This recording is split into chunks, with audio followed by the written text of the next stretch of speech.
The first thing you see is mud. Not the clean mud of a garden after rain, but the dark, churned kind that comes from boots and tires, and panic, the kind that swallows everything it touches and gives nothing back.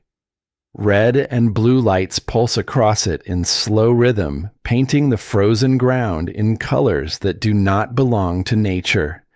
The air is thick with sound, radios crackling, men shouting instructions that overlap and tangle, and beneath all of it, rising from somewhere behind the lights, like a tide that will not be held, the barking of dogs.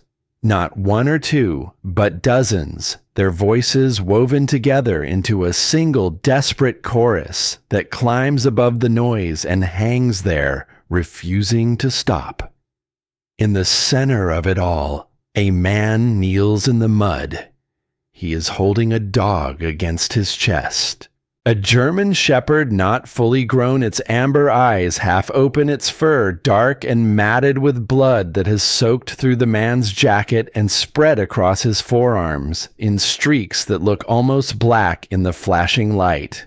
His hands are shaking. His jaw is locked so tight the muscles in his neck stand out like ropes. And when he speaks, the words do not come from his throat. They come from somewhere deeper, somewhere older, a place where language is not chosen but torn free. You don't get to die. Not this time. The dog's paw twitches against his arm. Its breathing is shallow, rapid, the breathing of something small trying to hold on to a world that has given it very little reason to stay. Around them, officers move through rows of wire cages stacked on the back of a transport van. Each cage holds a shape. Each shape is alive. Some press against the wire. Some do not move at all.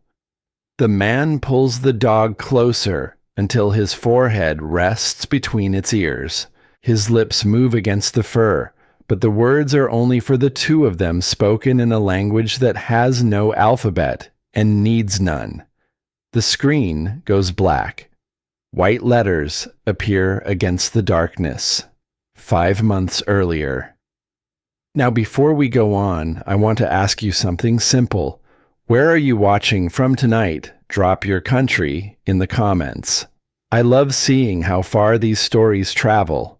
And if what happens next moves your heart, hit that subscribe button. Trust me, you are going to want to stay for this one. Let me take you back to where it all began. A December night in northern Wyoming. A road no one should have been driving. And 2 small lives that the world had already decided to forget. The last light of the year bled out across the mountains like a wound that would not close. The clouds had turned the color of old iron, heavy and low, pressing down on the valley as if the sky itself were tired of holding its own weight. Snow fell in thick, relentless sheets, not drifting, not dancing, just falling with the grim determination of something that intended to bury everything beneath it and did not care what was lost along the way. The pines along the ridge bowed under the burden, their branches groaning in the wind, and the wind itself came howling up the valley floor like something that had forgotten how to be anything other than angry. Down the narrow highway that cut between the frozen fields, a pickup truck moved forward at the speed of a man who has nowhere to be and no reason to hurry getting there. Its headlights reached maybe 10 feet into the white before the storm swallowed them whole. The wipers beat their losing rhythm against the ice. The engine labored against each gust. The tires slipped and bit and slipped again on snow so packed it had forgotten it was ever anything other than road. The man behind the wheel drove the way he did everything. Steady, controlled, alone. Beckett Haynes was 38 years old. Tall and broad across the shoulders, his body still carrying the architecture of a man built for combat. even though the last combat he had seen was 2 winters and a lifetime ago. His dark brown hair was cut short, threaded early with silver at the temples, and a trimmed beard followed the hard line of his jaw. A scar, thin and colorless, crossed his right eyebrow like a word someone had started writing and abandoned halfway through. The lines around his eyes were not the kind that come from laughter. They were the kind that come from years of watching the dark and waiting for it to move. He wore a faded navy jacket over a flannel shirt that smelled of black coffee and the particular loneliness of motel rooms rented by the week. On the passenger seat sat a canvas duffel, its zipper half open, revealing the inventory of a life reduced to what one man can carry. A brass compass, scratched and warm from years inside a calloused palm. A folded American flag in a triangle case, its fabric sharp and untouched. And in the side pocket, where his fingers could reach without looking, a set of dog tags on a beaded chain. The name on the tags read, Weston Daniel J. Danny. He did not look at them. He did not need to. His fingers found the tags the way a tongue finds a cracked tooth, automatically compulsively returning to the damage over and over because the body remembers what the mind tries to bury. He would hold the cool metal between his thumb and forefinger and feel the raised letters, and then he would be gone from this truck, this road, this snow, transported to a place where the air was yellow with dust, and the temperature never dropped below 100, and the only sound was the static of a radio that had stopped carrying voices. Kandahar, 27 months ago. The memory did not knock. It never knocked. It walked in like it owned the room, a compound wall buckling inward in a cloud of powdered concrete. The scream of a radio searching for a signal that was already gone. Gunfire. The wet slap of a round hitting flesh. And Danny's voice impossibly calm in the middle of the end of everything, saying the 6 words that Beckett heard every night when he closed his eyes. Go, Beck. I am right behind you. He was not right behind him. When Beckett turned back and grabbed Danny by the straps of his vest and dragged him through the rubble toward the extraction point, the sniper round had already found its mark. Danny died in his arms in the sand under a sun that kept shining as if nothing had happened, as if the light did not owe the dead even the small courtesy of dimming. 4 months later, Beckett was honorably discharged. The forms said medical.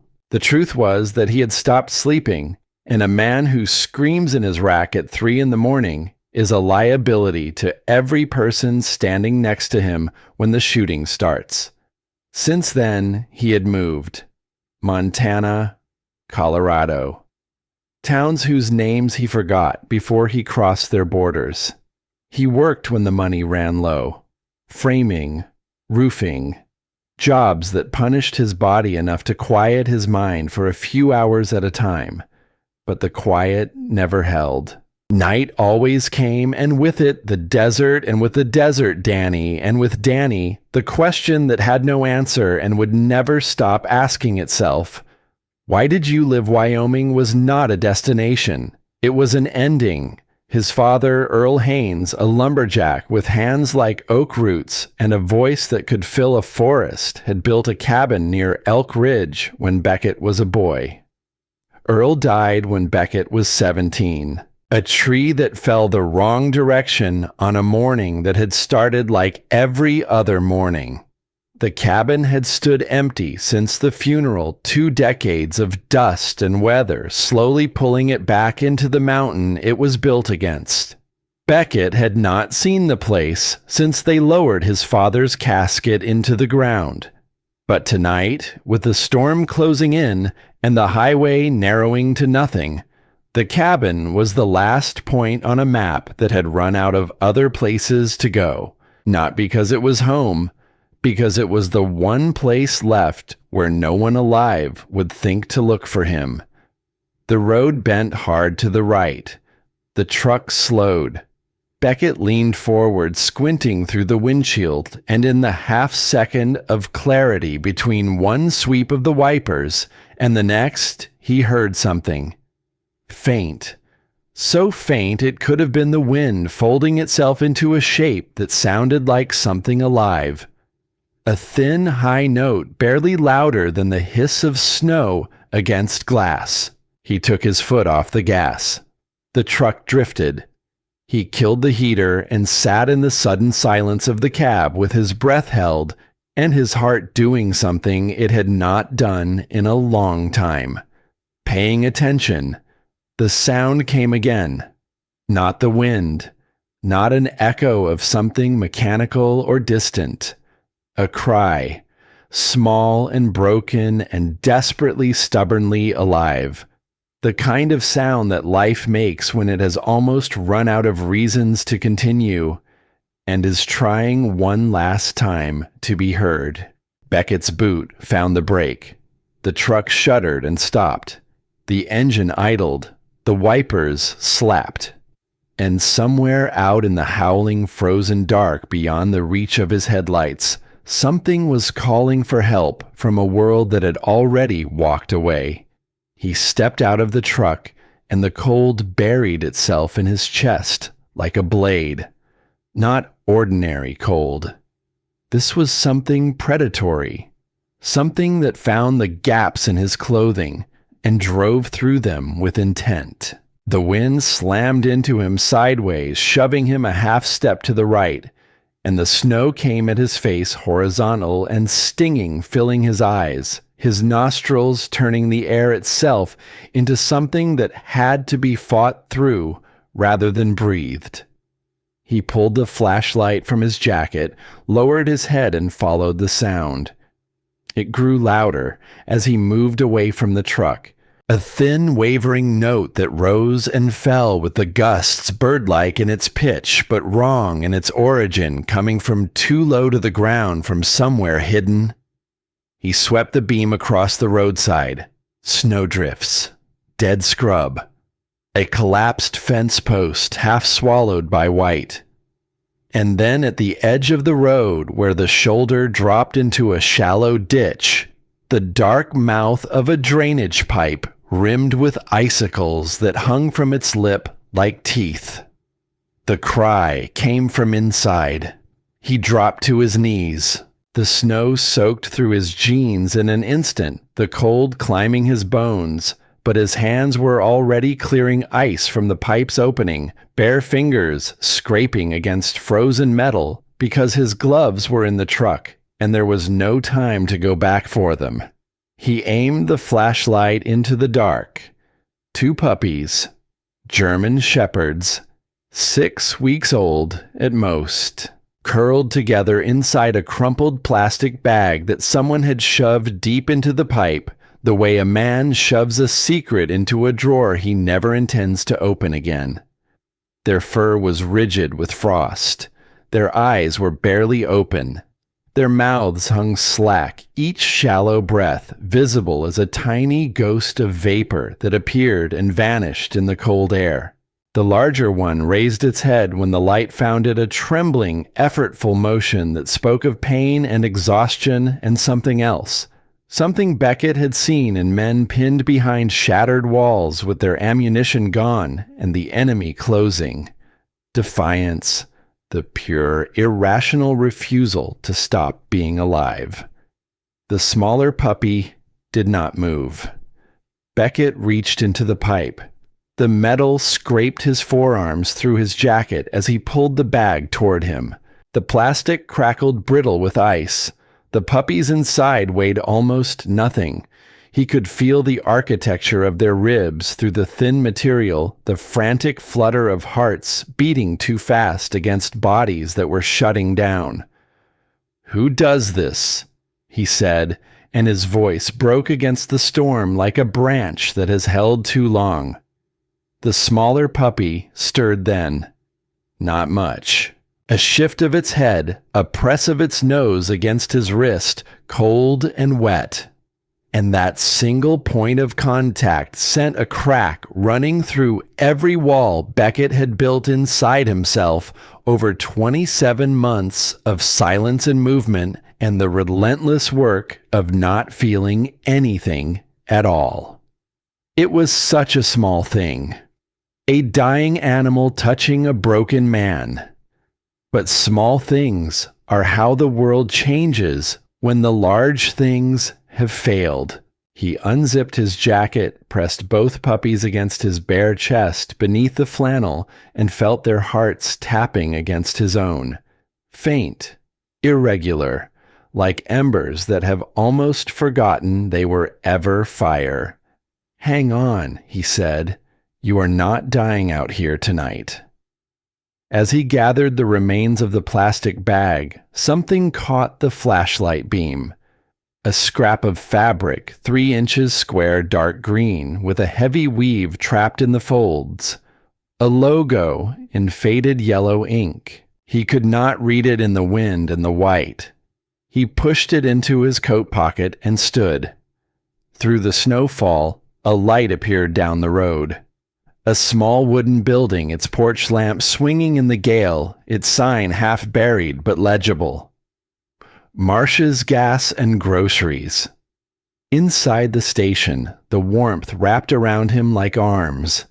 The air smelled of kerosene and baked bread, and the quiet, stubborn comfort of a place where someone still bothered to make things feel like home. Behind the counter, a woman looked up with the startled expression of a person who did not expect company from a storm that should have kept every living creature indoors. Helen Marsh was in her late 50s. Tall and lean, her winter wheat hair streaked with silver and pulled back in a loose knot. Her face carried the topography of a life lived honestly, lines of laughter balanced against lines of loss, neither winning. She had run this station alone for 6 years, ever since her husband Jack, a firefighter whose courage outpaced his caution, went back into a burning warehouse for a voice that turned out to be a groaning pipe. They found him by the exit, 3 steps from the door. "Good Lord, son," she said, already moving around the counter. "You will freeze solid out there." "Not me." Beckett opened his jacket. "Them." Helen saw the 2 shapes pressed against his chest, and every trace of polite concern left her face replaced by something fiercer and more tender. She took a blanket from the shelf near the heater without being asked and spread it on the counter. Together, they laid the puppies down. One gave a cry so weak it sounded like an apology. The other did not make a sound at all. Half frozen, Helen murmured, her hands moving with the sureness of a woman who had nursed calves and kittens and one dying husband through more hard nights than she cared to count. Slow warmth, not too fast. Gradual reheat, Beckett said. Same protocol as hypothermia in humans. She looked at him then. Really looked. The scar. The rigid shoulders, the eyes that swept the exits of a gas station at midnight as if calculating fields of fire. Military was, Navy SEAL.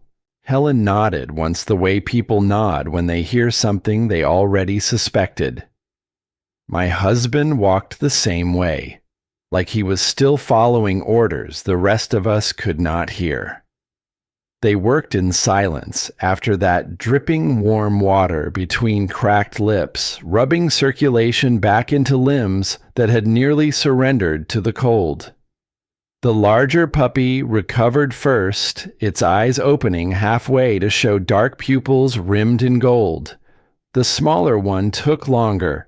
Beckett watched its chest for what felt like hours, counting breaths that came too far apart, until finally a shudder ran through its body, and a breath arrived that was deeper than the ones before.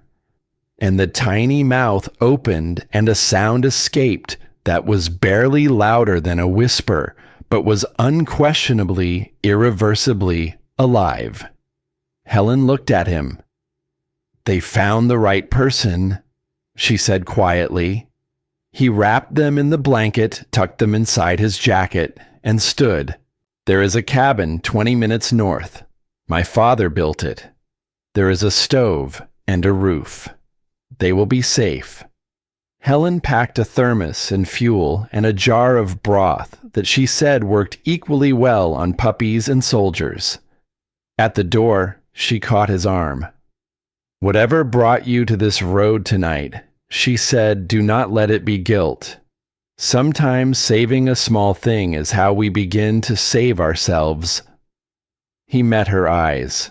There was no pity in them, only the deep, steady knowing of a woman who had carried her own wreckage through 6 winters and was still standing upright at the end of each one. The drive took longer than 20 minutes. The road climbed and twisted, and the snow fought him for every mile. He drove one, handed the other arm, cradling the bundle against his chest, feeling the warmth return to them degree by slow degree. When the cabin finally appeared, a dark wooden shape pressed against the mountainside, like something trying to hide a feeling moved through him that he did not have a name for. Not relief, not homecoming, something quieter, like the moment a falling thing touches ground and discovers it has not shattered. He carried them inside, lit a fire in the hearth that had not seen flame in 20 years, rigged a dropper from a syringe in the first aid kit, and fed the smaller puppy warm milk drop by patient drop, each swallow a private victory over something vast and indifferent. He stayed awake through the entire night, one hand on each small body counting heartbeats, the way a man counts the hours until the siege is over. Near dawn, the storm softened to a whisper. Gray light pressed through the frosted window. Beckett stood, stretched the ache from his back, and opened the cabin door. He stopped. In the fresh snow that had fallen during the last hours of the storm, a set of tire tracks ran along the road toward the drainage pipe. They came from the north. They curved close to the pipe's opening. They looped back and disappeared the way they had come. Half filled now with new powder, but clear enough. Hours old.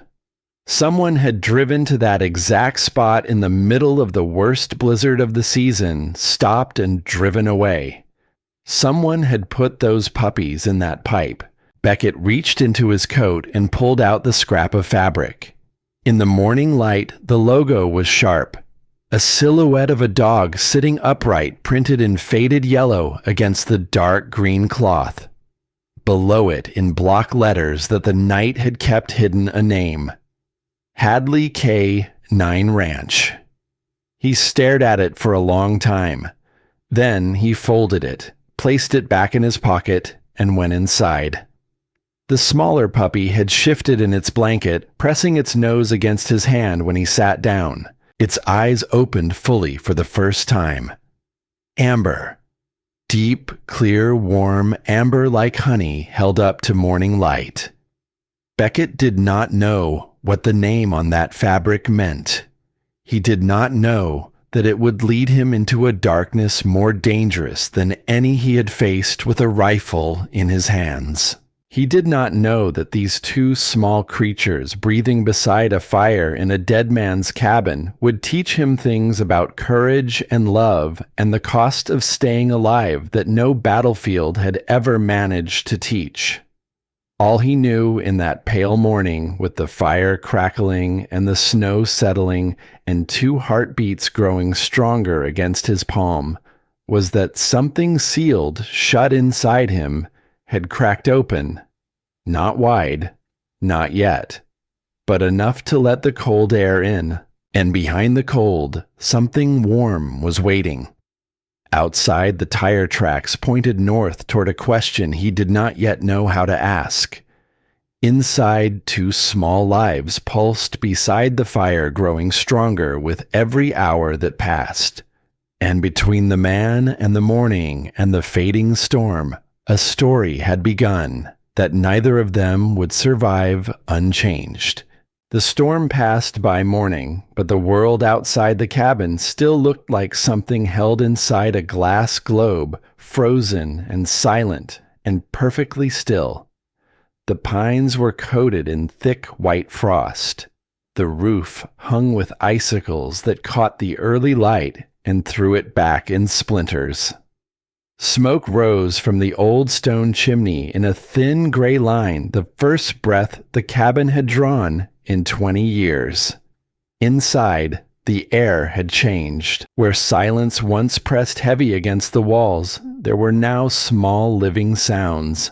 The shuffle of paws on wooden planks, the scratch of tiny nails, the soft rhythm of breathing that was no longer desperate but steady, almost peaceful, like a promise being kept one breath at a time. Beckett sat on the floor near the hearth, both puppies tucked into the fold of his father's old wool blanket. He had not slept. Every time the smaller one's chest faltered during the night, he had reached out and rubbed its ribs gently with his thumb, keeping time, keeping rhythm, the way a man holds a candle flame steady in a draft. His hands were rough and scarred, built for field-stripping rifles and pulling wounded men through rubble, not for cradling something that weighed less than a boot. But there he was. And the puppies were alive. The larger one woke first. It stretched its legs, yawned wide enough to show a pink tongue and tiny white teeth, then promptly attacked the corner of the blanket with a growl so small it sounded like a complaint whispered in church. Beckett watched it and felt something shift in his face, a movement around his mouth that took him a moment to recognize. A smile. "You are trouble," he murmured. "I can already tell." The smaller puppy stirred more carefully, as if every movement required permission from its body first. Its eyes opened slowly, that same deep amber he had seen by firelight the night before, and they found Beckett's face with a focus that did not belong to an animal 6 weeks old. It did not wag its tail. It did not cry. It simply looked at him steady and knowing the way soldiers look at each other after surviving something that should have killed them both. Beckett held its gaze and felt the last locked door inside his chest shift on its hinges. Not open. Not yet. But no longer sealed. "You need names," he said quietly. He looked at the larger pup, now wrestling the blanket with the dedication of a soldier clearing a trench. "You are Ranger." The pup barked once as if in agreement and went back to destroying the wool. Then he looked at the smaller one, the fighter, the one who had pressed its nose against his wrist in a frozen pipe and refused to let go. Its amber eyes held his without blinking. "And you," he said softly, "are Echo." He did not know why the name came to him. Maybe because the sound the pup had made in the night, that faint, broken syllable, still echoed in his memory like a voice calling from a long way off. Or maybe because echoes are what remain after everything else has gone silent, and this small creature seemed to understand silence better than anything alive had a right to. The days that followed settled into a rhythm that surprised Beckett with its gentleness. Each morning he brewed coffee in a dented tin pot he found in the cabinet strong enough to strip paint, and stepped outside with the puppies trailing behind him into the cold, bright air. Ranger bounded through the snow like a young wolf, discovering the world for the first time, fearless and loud and gloriously unaware of anything that might go wrong. Echo followed more carefully, his movements sharp and watchful, reading the ground, the wind, the shift of Beckett's weight from one foot to the other. Beckett began training them the way he knew how, not with shouting or force, with silence and precision and trust. A raised palm meant stay. 2 fingers flicked forward meant advance. A glance left meant shift. Ranger learned quickly, eager to please his tail, a constant metronome of enthusiasm. But Echo was something else entirely. Echo did not respond to commands. He anticipated them. Before Beckett's hand moved, Echo was already there, positioned exactly where the gesture would have sent him, as if he could hear the thought before it became motion. "Good boy," Beckett murmured after one flawless round, crouching to rub Echo's ears. The pup leaned into his palm, eyes half closed, and for a moment the only sound in the clearing was the wind through the pines and the quiet breathing of a man learning how to be still without being empty. Helen stopped by that third morning, her brown pickup crunching up the snow-packed drive, a basket tucked under one arm, and her wool coat buttoned to the chin. She stamped the snow from her boots on the porch and looked out at Beckett running the 2 pups through their paces in the clearing. "I swear," she said, her voice carrying across the crisp air like a bell, "if those 2 learn to make coffee, you are out of a job." Beckett grinned. It was small and brief, and it surprised him more than it surprised her. "I would retire happily." She set the basket on the porch rail. Fresh bread still warm. A jar of chicken broth. A small bag of dry food she had driven 30 miles to the next town to buy, because the general store in Elk Ridge did not carry anything for dogs. "You did not have to do that," he said. "Nonsense. Those pups will not survive on willpower alone, and I doubt you have eaten a full meal since you got here." She was right, and they both knew it. He took the basket with a nod that carried more gratitude than any words he could have assembled. Helen watched the puppies play for a moment, her expression soft, and then her eyes drifted to the tree line, and something in her face changed. It was subtle, a tightening around her mouth, the way a person looks when they want to say something, but are still deciding whether the saying of it will do more good or harm. "Beckett," she said, and her voice had dropped half a register. "I need to tell you something. Might be nothing, but a man came into the station yesterday asking about German shepherds. Said he lost a couple pups in the storm. Wanted to know if anyone had seen strays." Beckett's hands stopped moving on the bread. "What man?" "Did not give his name. Drove a black SUV. Clean clothes, expensive coat. Smiled a lot." She paused. I did not like his smile. Beckett said nothing, but his eyes moved to the cabin door where Echo sat watching them from the threshold, ears forward, body still.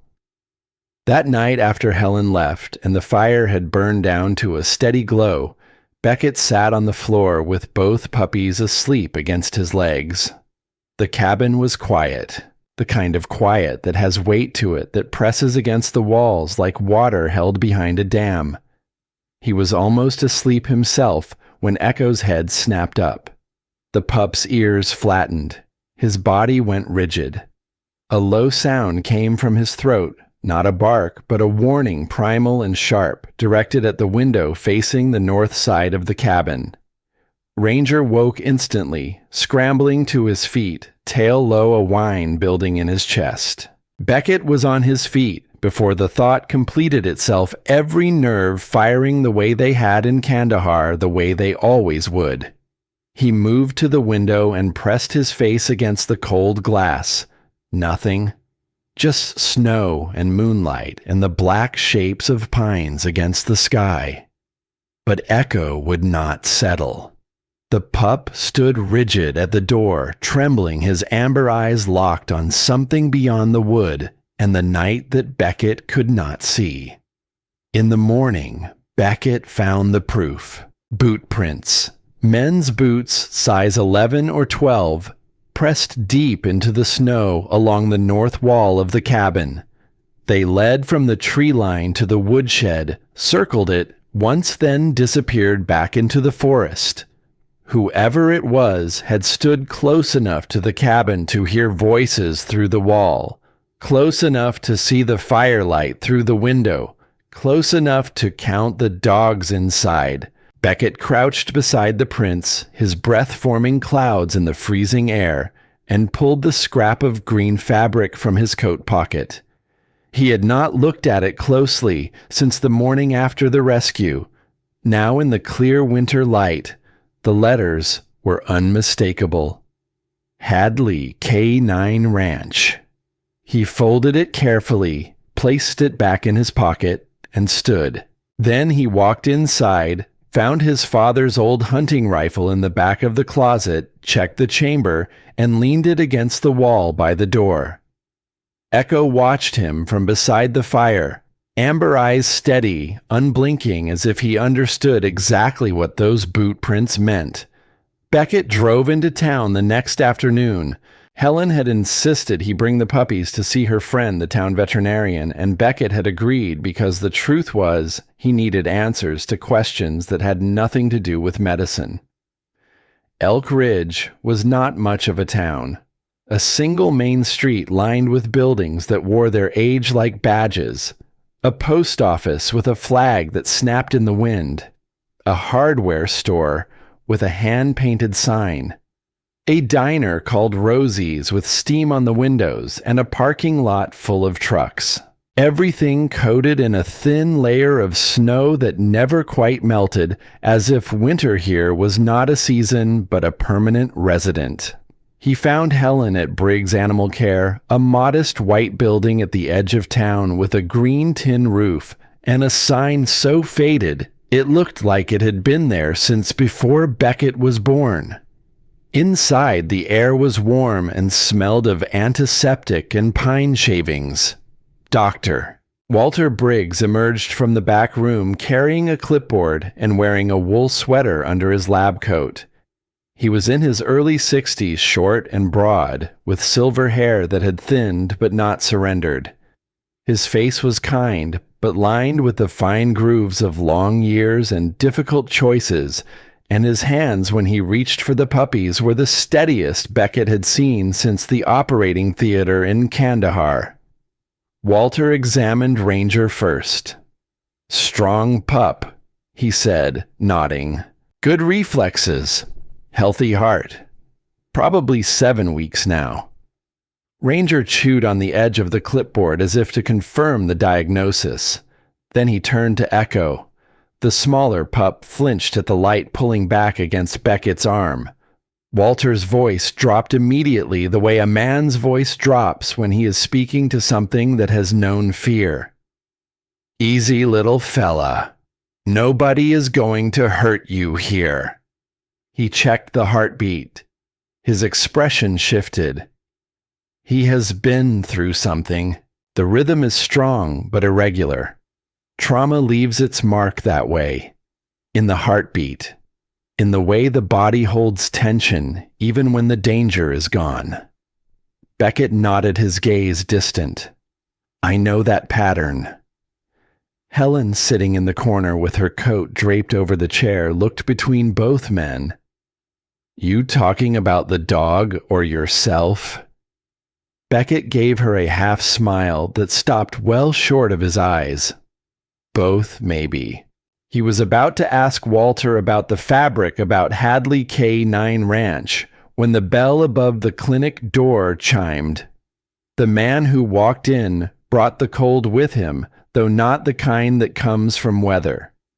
Dale Hadley was somewhere in his early 50s, though he carried himself with the careful ease of a man who spent considerable effort looking younger than his years. He was tall, not quite as tall as Beckett, but close, with a full head of silver hair swept back from a tan forehead and a smile that arrived before the rest of him like an advance team securing the room. He wore a dark green wax jacket over a pressed flannel shirt, clean boots that had never seen mud they did not choose to walk through, and a watch on his left wrist that caught the fluorescent light of the clinic and threw it back. "Walt," he said, his voice warm and easy. "Helen." He nodded to each of them with the practiced familiarity of a man who owned stock in every conversation he entered. Then his eyes found Beckett, and the smile widened without changing temperature. "You must be the fellow Grace at the post office has been talking about. Found some pups out in the storm, is that right?" Beckett stood slowly. He did not extend his hand. "That is right." Dale's gaze moved to the examination table where Echo and Ranger sat. Something shifted behind his eyes, quick and controlled, like a card player seeing a hand he had not expected. But the smile never wavered. "Well now, German shepherds, beautiful animals." He stepped closer. "You know, I run a breeding operation north of town. Lost a few dogs during that blizzard. Fencing came down, terrible luck. I have been looking everywhere." "These two were not lost," Beckett said evenly. "They were in a sealed plastic bag inside a drainage pipe." The room temperature dropped. Not literally, but something changed in the air the way it changes when two men stop being polite and start being honest. Dale's smile held, but his eyes hardened at the edges. "Well, that is a terrible thing. Must have been someone else's doing. Drifters come through here, you know. Irresponsible people." "Must have been," Beckett replied, and the flatness in his voice said everything the words did not. From the examination table, Echo began to tremble. Not the gentle shiver of cold or excitement, but a full-body tremor, his ears flattened against his skull, his tail tucked tight, his amber eyes fixed on Dale with an expression that needed no translation. The pup pressed himself backward against Beckett's arm, trying to make himself smaller, trying to disappear. Ranger stepped in front of Echo, feet planted, small chest puffed, a growl building in his throat that was too young to be threatening, but too certain to be ignored. Dale looked at the dogs, then at Beckett. The smile thinned. "Well," he said lightly, "I am sure we can sort this out. No rush." He buttoned his jacket, adjusted his watch. "Good to meet you, Mr. Haynes. I am sure we will see each other again." He left the way he had come, easy, unhurried. The bell chimed behind him. Through the window, Beckett watched the black SUV pull away from the curb, its tires crunching on the frozen gravel, and he felt the same sensation he used to feel in the field when a patrol passed a building that looked empty but was not.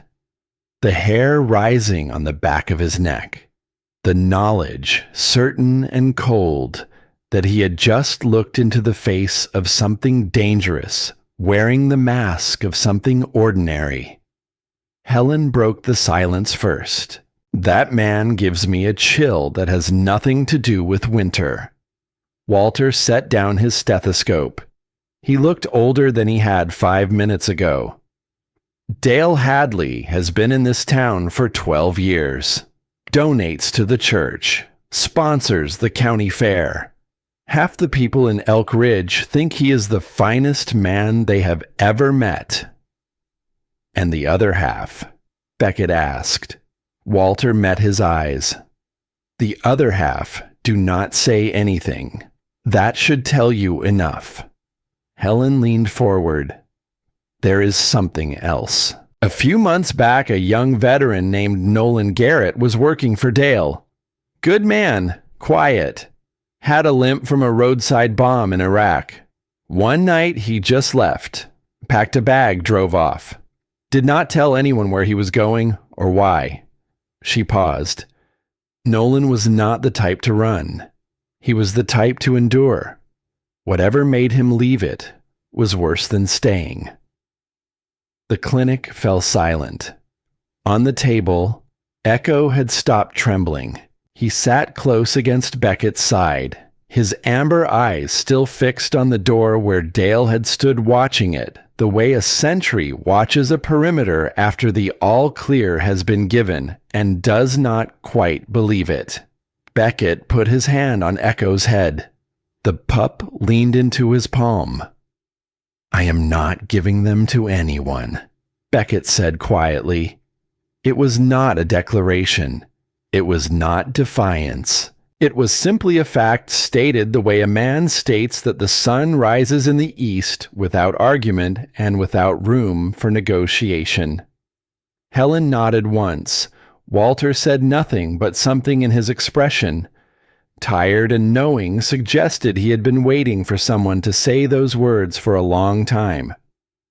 Night came to the cabin the way it always did in Wyoming. Not gradually, but all at once, the light draining from the sky as if someone had pulled a plug, leaving behind a darkness so complete it felt solid. The fire crackled in the hearth, painting the walls in shifting gold, and outside the wind moved through the pines with a low, steady voice that sounded almost like breathing. Beckett sat on the floor, his back against the old wooden chair, both puppies curled in his lap. Ranger had fallen asleep first, the way he did everything quickly and completely, his paws twitching in dreams that probably involved blankets he had not yet destroyed. Echo lay awake, chin resting on Beckett's thigh, his amber eyes open and watching the flames with the quiet focus of a creature that has learned to stay alert, even when the world around it grows soft. Beckett had not intended to fall asleep. He never intended to. Sleep was the place where the war lived, where the desert waited behind his eyelids with its heat and dust and the sounds that would not stop. But exhaustion is patient, more patient than any man's will, and sometime near midnight it found him. The dream came fast. Heat. That was what always came first in the dream. Not the sound, not the dust, but the heat pressing against his skin, like a hand trying to push him into the ground. Then, the weight. Danny's weight dragging against his arms as he pulled the vest straps cutting into his fingers, his boots sliding backward in sand that swallowed every step he fought for. He could feel Danny's breathing through the strap, shallow and wet and wrong, the rhythm of a body trying to hold itself together from the inside. The radio was dead. The air tasted like copper and powdered concrete. Somewhere behind them, a wall was still collapsing, the sound of it slow and grinding like the earth chewing on something it did not want to swallow. He got Danny to the wall. He pressed his hand against the wound and felt the blood come through his fingers, hot, so hot it did not feel like liquid, but like something alive trying to escape. Danny's voice came then, not shouting, quiet. The quiet of a man who has already done the math and knows the answer. Go back. The crack of the sniper round did not sound like a gunshot. It sounded like a bone breaking inside a closed fist. Danny's hand, which had been gripping Beckett's forearm hard enough to leave bruises that lasted 3 weeks, opened, one finger at a time, and fell. Beckett screamed. He came awake, thrashing, drenched in sweat, the cabin walls spinning around him, his hands clawing at invisible enemies. The fire had burned low, and the shadows were wrong, too close, too dark-shaped, like things that did not belong in a room made of wood and memory. Danny! The name tore out of him before he could stop it, raw and broken, filling the cabin like a wound splitting open. Something warm pressed against his chest. Small, solid, trembling, but refusing to move. Beckett's eyes focused. The fire's glow fell across a pair of amber eyes inches from his own. Echo stood on his chest, all four paws planted, his small body shaking with the effort of holding steady.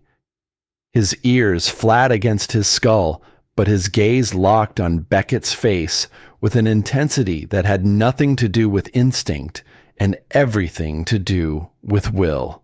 The pup opened his mouth. The sound that came out was not a bark, not a whimper. It was shaped, deliberate, forced through a throat that was never designed to make it.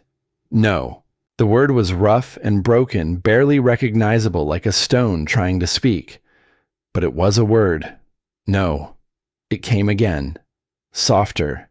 The pup's whole body vibrated with the effort. Beckett stopped breathing. The dream shattered. The desert dissolved. He was here, in his father's cabin on a cold floor with a 6-week-old dog standing on his chest, telling him in whatever language it could find to stop. His hand moved to Echo's back. The pup was trembling. Beckett was trembling. Neither of them stopped. "It is okay," he whispered, his voice so hoarse it barely carried. "I am here." Echo licked his chin, once a single warm gesture that cut through the panic like sunlight through a crack in a wall. Then the pup curled against his chest, pressing his ear against Beckett's heart, and the trembling faded as sleep reclaimed him. Ranger had moved closer, too, his warm body pressed against Beckett's side, a low whine still humming in his throat. Beckett put one hand on each dog and sat there for a long time, staring into the dying fire, waiting for his heartbeat to remember its own rhythm. The nightmare did not return that night. For the first time in 2 years, 3 months, and 11 days, something had stood between Beckett and the desert and told it no. Helen came the next morning with a thermos and the kind of quiet that speaks louder than questions. She saw the shadows under his eyes, the rawness around the edges of his expression, and she said nothing about it. She simply set the thermos on the table, pulled a chair near the fire, and sat. They were silent for a while. Good silence. The kind that only exists between people who have both learned that some things cannot be rushed. "My husband, Jack." Helen said finally, her voice soft but steady, the way you speak about someone whose absence has become as familiar as their presence once was used to come home from fires with that same look. Like he had been somewhere the rest of us could not follow. I would sit with him in the kitchen and not say a word. And after an hour or two, he would start talking. Not about the fire, about something else. Something ordinary. What he wanted for dinner. Whether the fence needed painting. Small things that pulled him back into the world, one sentence at a time. Beckett stared into his coffee. How did he die? Helen's hands folded in her lap. Her fingers were strong, weathered the hands of a woman who had run a business and a life and a grief with nothing but her own 2 palms. Warehouse fire. The roof was coming down. Everyone was out. But Jack heard something. A voice, he said, coming from the back. He went back in. She paused. There was no one there. The voice was a pipe groaning. They found him near the exit, 3 steps from the door. She looked at the fire. For 3 years, I was so angry at God I could not set foot in a church. I figured if he wanted heroes, he should stop making people who loved them. And now, Beckett asked.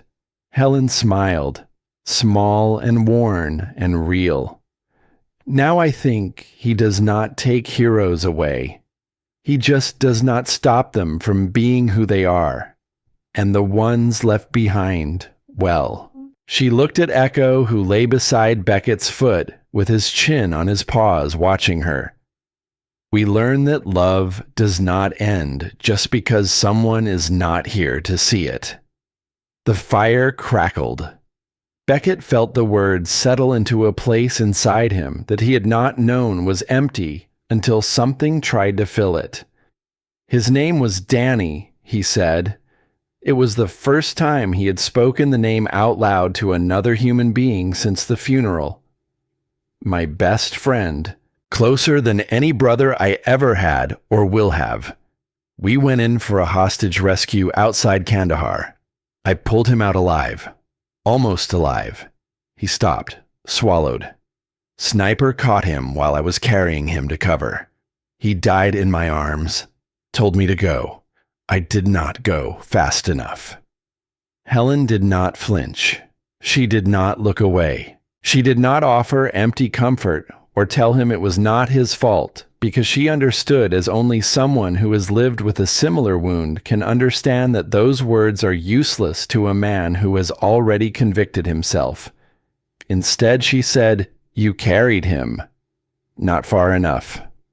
"You carried him," she repeated, and this time the words landed differently. Not as consolation, as acknowledgement, as witness. Echo lifted his head from the floor and rested it on Beckett's hand. The pup's eyes, amber and deep, caught the firelight and held it. Helen stood after a while. She buttoned her coat, pulled on her gloves, and walked to the door. Before she opened it, she turned back. Saving something small does not undo the big things we have lost, but it reminds us that our hands still work, that we can still hold on. She nodded toward Echo. He already knows that. He is just waiting for you to catch up. She left. The cold air rushed in for a moment, then the door closed and the cabin was warm again. Beckett sat by the fire. Echo curled against his leg. Ranger snored softly at his feet. The night was quiet in the way that only Wyoming nights can be, as if the whole world has drawn a breath and is holding it, waiting. Then, at the edge of his vision through the frost-covered window, a pair of headlights swept across the tree line. They moved slowly, deliberately from east to west along the ridge above the cabin. They paused, held still for 3 seconds, then went dark. Beckett counted to 60. The lights did not return. He stood, walked to the window, and stared into the blackness. Echo was beside him, ears forward, body tense, amber eyes fixed on the same spot in the darkness where the lights had been. Someone was watching the cabin, and whoever it was wanted Beckett to know it. He reached for his father's rifle by the door and checked the chamber in the dark. The metal was cold against his palm. Outside, the Wyoming night held its silence like a secret it was not yet ready to tell. The envelope had no stamp and no return address. Someone had driven to the cabin before dawn, walked to the front door on feet that left no prints in the frozen mud of the porch, slid it beneath the gap where 20 years of frost had warped the wood, and disappeared. Beckett found it when he opened the door to let the dogs out, the paper damp along its bottom edge, the county seal on the flap already softened by moisture. He opened it, standing on the porch in the gray light with his coffee untouched, and Echo sitting at his feet, watching a hawk trace slow circles above the tree line. The letterhead belonged to the Elk Ridge County Animal Control Division. The language was the kind designed not to communicate, but to close doors politely. Each sentence padded with procedure, each word selected for its ability to sound perfectly reasonable while delivering a verdict that was anything but. Dear Mr. Haynes, this office has received a formal ownership claim regarding 2 German Shepherd dogs, currently believed to be in your possession. The claimant, Mr. Dale Hadley of Hadley K9 Ranch has provided registration certificates, breeding records, and microchip identification numbers consistent with the animals in question. You are hereby directed to present the animals at the county office for verification within 14 calendar days or to surrender them directly to the registered owner. Failure to comply may result in civil and criminal penalties under Wyoming State Code. Sincerely, Beckett read it twice. The second time was slower than the first, the way a man rereads a medical report, hoping the words will rearrange themselves into something less final. They did not. He folded the letter along its original creases with the deliberate care of someone handling a document that carries more weight than the paper it is printed on, and set it on the table beside his cooling coffee. 14 days.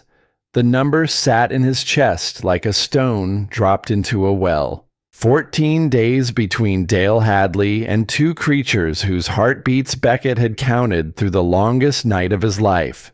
14 days measured in registration numbers and microchip codes, and the signature of a county clerk who had never knelt on a frozen road and pulled a dying puppy from a plastic bag and felt it press its nose against his wrist, as if to say, "I am still here. Please do not leave."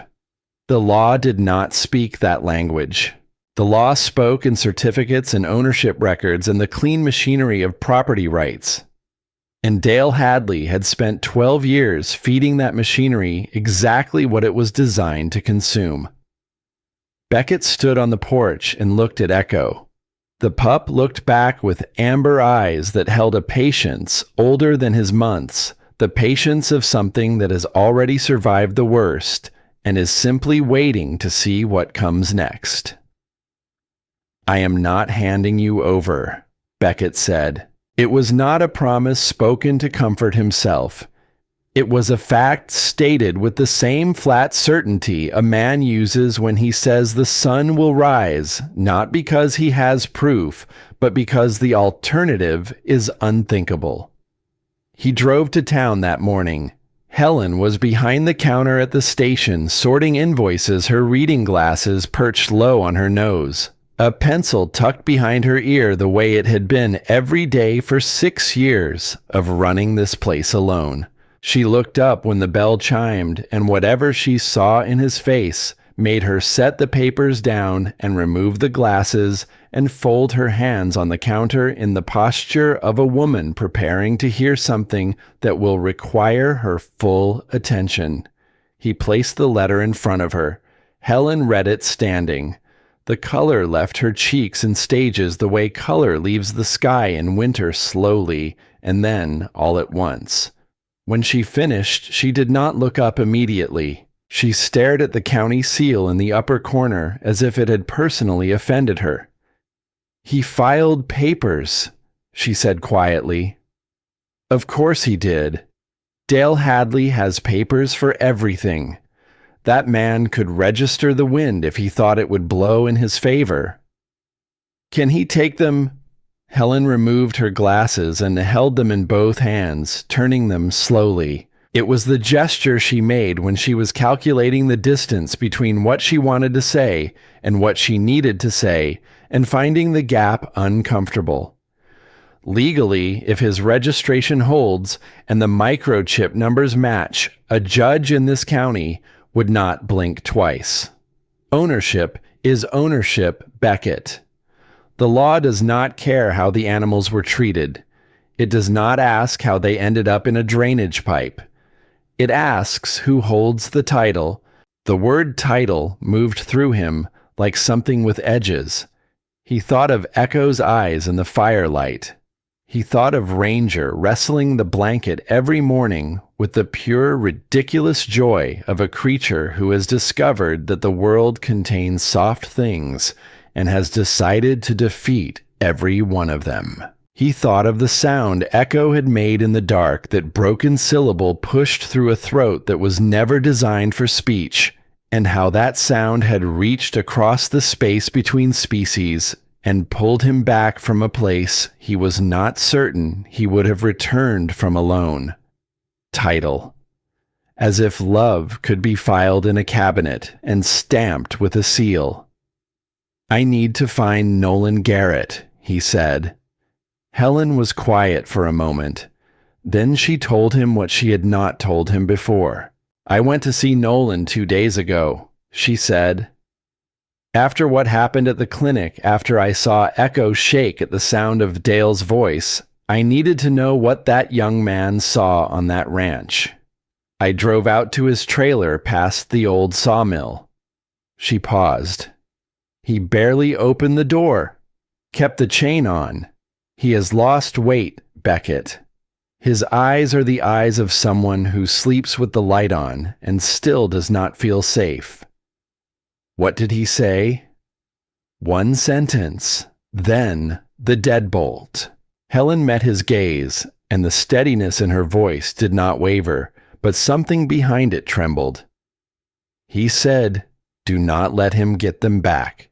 He does not keep dogs. He sells them. He sells them.'" The 3 words hung in the air between them like a key that had just been placed on a table, a key that opened a door neither of them was sure they wanted to walk through. Beckett took Echo to Walter's clinic that afternoon. The pup had been gaining weight steadily, his coat thickening into the soft, dense fur of a healthy German shepherd approaching 4 months. His movements were sharper, his confidence growing, his habit of anticipating Beckett's commands before they were given becoming more pronounced with every day. But there was something Beckett needed Walter to see, something he had noticed weeks ago and tried to set aside because the implications of it led to places that required more answers than he possessed. The scar. Walter's examination room smelled the way it always did, antiseptic and pine shavings, and the permanent undertone of animal hair that no ventilation system in the history of veterinary medicine has ever fully conquered. Walter lifted Echo onto the table with the practiced gentleness of a man who has spent 4 decades handling creatures that cannot tell him where it hurts. He parted the fur along Echo's left abdomen, carefully spreading the new growth that had been concealing what lay beneath. The scar was 7 centimeters long. It ran in a straight line from the base of the rib cage to a point just above the hip, precise as a ruled mark on paper. The skin had healed cleanly, the edges meeting in a thin seam that was nearly invisible beneath the fur. It was the work of skilled hands, but not kind hands.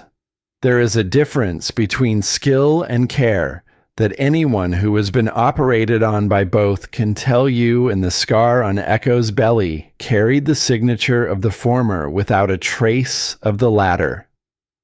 Walter did not speak for a long time. He traced the incision line with his fingertip, then removed his glasses, cleaned them on the hem of his sweater in the slow, deliberate way of a man buying himself a few seconds before saying something that cannot be unsaid, and put them back on.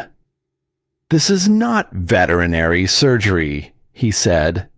His voice was low-measured, carrying the weight of a conclusion he had not wanted to reach.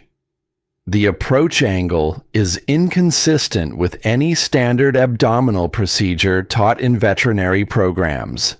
The closure technique is a continuous subcuticular suture pattern designed specifically to minimize surface scarring, to make the incision effectively invisible after healing." He looked up at Beckett. "This technique is standard in biomedical research laboratories. It is used for procedures that are meant to be repeated. Biopsy extraction, tissue sampling, the removal of small organ sections for pharmaceutical testing. The animal is expected to survive so that subsequent procedures can be performed over weeks or months." The fluorescent light above them hummed. The sound had always been there, but now it seemed louder, as if the room itself were vibrating at a frequency that matched the information Walter had just placed on the table between them. Someone used this dog as a test subject, Beckett said. Someone opened this dog, took what they needed, closed him back up, and planned to do it again. Walter set his glasses on the counter. His eyes were red at the rims. And I will tell you something else. Over the past 3 years, I have treated 4 dogs purchased from Hadley K9 Ranch by families in this area. 3 presented with unexplained surgical scarring within months of purchase. 1, a young beagle belonging to the Carver family on Route 9, died of systemic organ failure that I could not explain at the time. He stopped, breathed. I believe I can explain it now. The clinic was silent except for the hum of the light and the soft sound of Echo breathing on the steel table. The pup had not moved during the examination. He sat with his amber eyes shifting between Walter and Beckett, calm and watchful, as if he understood that the mark on his body had just been translated from a mystery into a sentence, and that the sentence changed everything. Beckett placed his hand flat over the scar. The fur was warm beneath his palm. Echo leaned into the pressure the way he always did, pressing his weight against Beckett's hand, as if the contact itself were a kind of language that said more than either of them could manage with words. Both of us carry scars from people who did not care whether we lived through it, Beckett said quietly. Echo pressed his nose against Beckett's wrist. The same gesture. The first gesture. The one that had started everything on a frozen night that felt like a lifetime ago and was measured in weeks. He waited for a moonless night. It came 3 days later. The sky was black enough that the stars looked like cracks in the surface of something solid, and the county road north of Elk Ridge was nothing but a darker stripe through the dark landscape. No headlights in either direction, no sound but the wind in the pines and the soft ticking of the truck's engine cooling after Beckett killed it in a turnout screened by Douglas fir a half-mile from the ranch's southern fence. Echo dropped from the cab to the frozen ground without a sound. His ears were forward, his nose reading the air in quick, shallow pulls, his body held in the low-gathered posture of an animal that knows exactly where it is and exactly what lives there. You remember, Beckett said. Echo did not look back. He looked north, toward the fence, toward the buildings, toward whatever was waiting behind the wall of trees that separated Dale Hadley's public face from whatever it concealed. And then he began to move. Beckett followed. The property revealed itself in layers, each one more carefully maintained than the last. The fence was solid, well repaired, the posts straight, and the wire taut. The gravel drive led to a handsome 2-story house with cedar siding and a covered porch where a single light burned in an upstairs window like an eye that never closed. A late model truck sat in the carport, its chrome bumper catching the faint starlight. Everything spoke of a man who invested in surfaces. Echo did not approach the house. He turned left at the fence corner and moved along the tree line with a precision that raised the hair on Beckett's arms. The pup was not exploring territory. He was retracing steps he had taken before, in another life, when the body he walked in carried a different future than the one Beckett had given him. He passed the main barn without slowing, past an equipment shed with a padlocked door, past a row of concrete outdoor kennels that gleamed wet in the starlight, recently hosed, scrubbed clean empty in a way that did not suggest vacancy but erasure. He stopped at a long, low building set apart from the rest of the property, half concealed behind a stand of mature pines whose lower branches had been trimmed to prevent anyone from seeing the structure from the road. No windows. A steel door. A padlock that hung open on its hasp with the careless confidence of a man who has never expected his secrets to be visited. Echo sat. He looked up at Beckett, and he made a sound very quiet that was not a bark and not a whimper, but something closer to testimony, the sound of a witness returning to the scene. Beckett put his hand on the door and pushed. The smell hit him before the darkness did.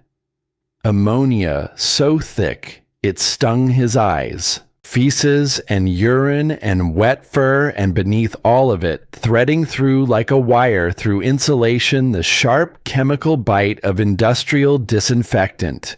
He knew that smell. He had breathed it in field hospitals where the floors carried stains that no amount of protocol could fully remove. It was the smell of a place where living things are processed. He raised his flashlight. The beam cut through the dark, and what it found rearranged the architecture of everything Beckett thought he knew about the man who owned this property. Cages. Wire mesh cages stacked too high along both walls of a building that ran 60 feet deep, maybe more, the far end disappearing into shadow beyond the reach of his light. Dozens of cages. Inside each one, a dog.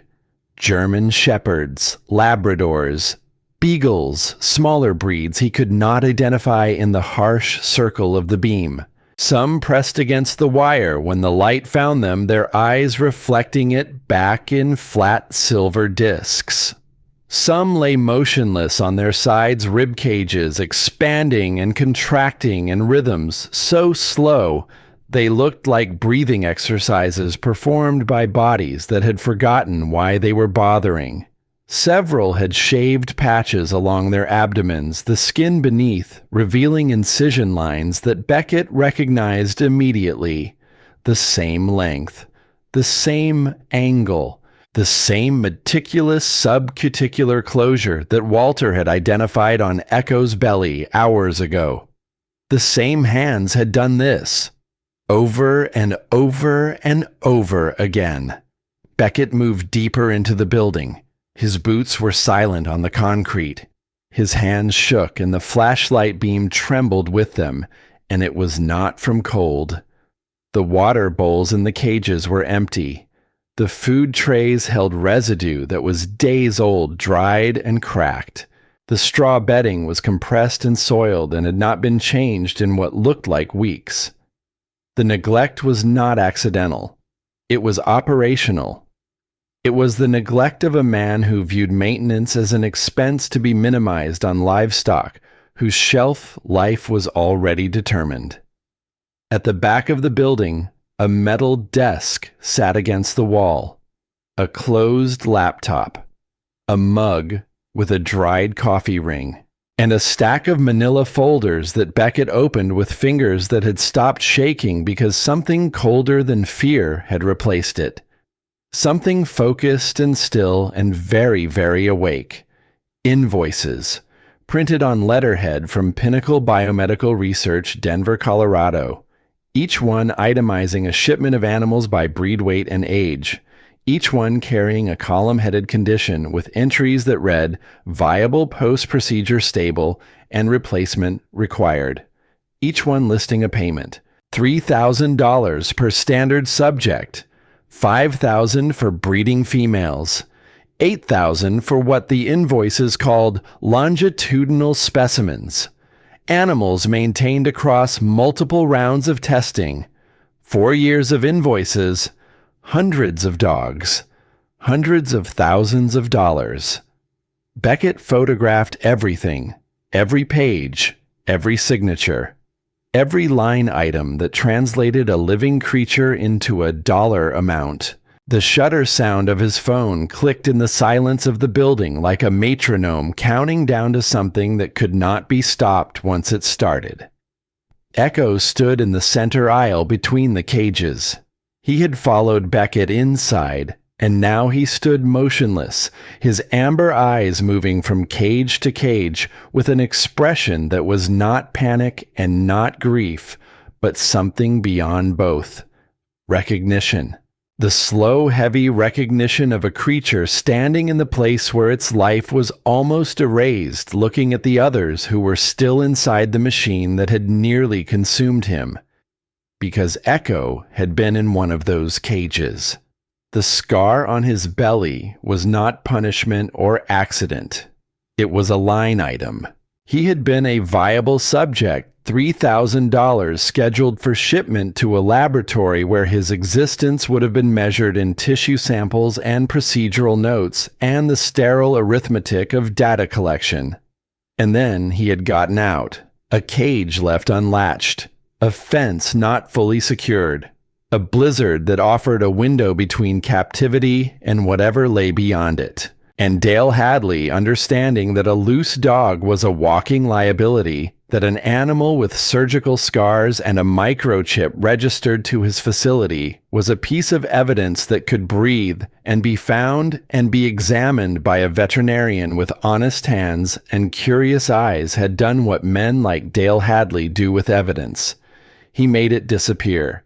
A plastic bag, a drainage pipe, a December storm that would do the rest. Except it did not. Because a man driving through the worst night of the year heard a sound that should have been lost in the wind and stopped. Beckett knelt beside Echo. The pup leaned against his hand. "I understand," Beckett whispered. "I know what this place is. I know what they did to you." He stood, slid the phone into his jacket pocket, turned toward the door. The lights came on. Every fluorescent tube in the ceiling ignited simultaneously with a crackling buzz that filled the building the way a scream fills a room. The darkness vanished. The cages, the dogs, the desk, the folders, the man and the small dog standing in the aisle were all suddenly totally inescapably exposed beneath the flat white glare. Dale Hadley stood in the doorway. The smile was gone, not replaced by anger or surprise, but by something more dangerous, satisfaction. The deep, settled satisfaction of a man watching a trap close exactly the way he designed it. He held a shotgun across his body. Not aimed, not yet, just present. The way a final sentence is present at the end of a paragraph before the period falls and makes it permanent. "I knew you would come," Dale said. His voice carried the warmth of a fireplace in a house with no exits. "Men like you always do. You find a broken thing and you cannot walk past it. Your training will not let you. Your guilt will not let you. It is admirable in its way. Predictable, but admirable." Beckett did not move. His eyes performed the calculations that his body had been trained to execute faster than conscious thought. Distance to the door, angle of the barrels, weight distribution in Dale's stance, position of Echo at his feet. The math came back the same every time. Not yet. Not from here. Not with the pup between them. 4 years, Beckett said. Hundreds of dogs. You have been running a supply line to a testing lab and billing it as a breeding operation. Dale tilted his head with the patient condescension of a man explaining economics to a child. I have been running a licensed, documented, federally compliant business. Every animal in this building is my legal property. What I choose to do with my property is protected by the same law that you are currently breaking by standing on it. They are starving. They have been cut open. You throw the ones you cannot sell into ditches to freeze to death. And you, Dale said, his voice dropping to something quieter and more precise, Broke into my facility in the middle of the night without a warrant, without authority, carrying a phone full of photographs obtained through criminal trespass. He paused, letting the architecture of the sentence settle into place. You are also a man with a documented history of post-traumatic stress disorder, nightmares, flashbacks, erratic behavior. The kind of medical record that makes a witness very easy to discredit in front of a judge who has had dinner at my house and has never once had a reason to question my character. The words were not spoken in anger. They were spoken with precision, each one placed exactly where it would do the most structural damage, the way a demolition team places charges not at random, but at load-bearing points. Dale had not picked up the shotgun because he intended to fire it. He had picked it up because he wanted Beckett to understand that the weapon he was actually using was much more effective than a gun. The system, the law, the paperwork, the reputation, the 12 years of handshakes and donations and church suppers that had built a wall around Dale Hadley so smooth and so high that a broken veteran with a phone full of illegally obtained photographs would shatter against it like water against stone. Echo pressed against Beckett's leg. The pup was trembling. His whole small body vibrated with a fear that was not new, but ancient, the cellular memory of this building and this man and the sound of a voice that had once decided whether Echo lived or died based on nothing more than a number on a spreadsheet. But he did not run. He did not hide. He stood exactly where he was, beside the man who had reached into a frozen pipe and refused to let him go, and he stayed. Beckett looked at Dale Hadley, then at the cages stretching into the white glare of the fluorescent lights, then at Echo. "Call whoever you want," he said. His voice was quiet and level and carried the particular calm of a man who has stopped being afraid because he has found something worth more than his fear. "I have seen what is in this building. I have seen what you did to these dogs. I have seen what you did to him." He put his hand on Echo's head. "And I am not the kind of man who forgets." Dale's jaw tightened. The satisfaction in his expression curdled into something thinner and more brittle. He reached into his jacket pocket and pulled out a phone and dialed without looking away from Beckett's face. Beckett walked out into the night. Echo followed at his heel, silent, steady, matching his stride. The cold air wrapped around them clean and sharp after the chemical stench of the building, and the darkness felt like mercy after the fluorescent glare. Behind them, the dogs in the cages began to bark. Not the panicked, scattered barking of animals disturbed by a stranger, but something larger and more unified, a sound that rose from dozens of throats at once and climbed through the open door and over the pine trees and out across the frozen Wyoming landscape, like a voice that had been held down for years and had finally found the air. Beckett did not look back. He walked to the truck with Echo beside him and the barking following them through the dark like a hymn sung by a congregation that no one had known existed until someone opened the door of the church. He drove home in silence. Echo sat on the passenger seat, nose pressed to the glass, watching the black shapes of pines stream past. The phone in Beckett's pocket held 37 photographs. 37 images that could expose Dale Hadley's operation, destroy his reputation, and free every animal in that building. 37 images taken without a warrant by a man whose own medical records could be used to argue that he was not a credible witness to his own experience. He pulled into the cabin drive, killed the engine, sat in the dark. Echo climbed into his lap. The pup pressed his paw against Beckett's chest 3 times. Once, twice. twice, 3 times, the same rhythm as always. The steady, patient, insistent code that passed between them in the language that had no words and needed none. I am here. I am here. I am here. Outside, the Wyoming sky burned with more stars than Beckett had seen since the desert. Ancient, indifferent, beautiful in the way that only things that do not care about human suffering can be beautiful. The same stars that had watched over Kandahar, the same stars that had watched over the drainage pipe, the same stars that were watching now as a man sat in a truck with a dog in his lap and 37 photographs on his phone and tried to find a path through a darkness that had been built by someone who understood exactly how to make the light work against the people trying to use it. He did not sleep that night. For the first time since Danny died in his arms in the sand outside Kandahar, the reason Beckett stayed awake was not the past.